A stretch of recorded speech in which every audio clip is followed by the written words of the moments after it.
I actually was at Diamond Creek yesterday. And how was that exhibition? Good, excellent. And I actually... They said it was a bit quiet with people going through. Yes, it was. Like, I've only got about half an hour here, but I thought I'd pop in at least.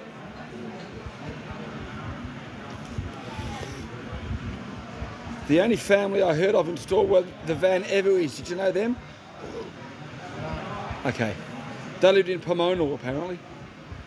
One of their daughters was a teacher of mine. Anyway.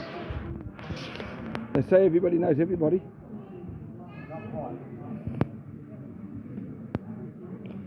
Well,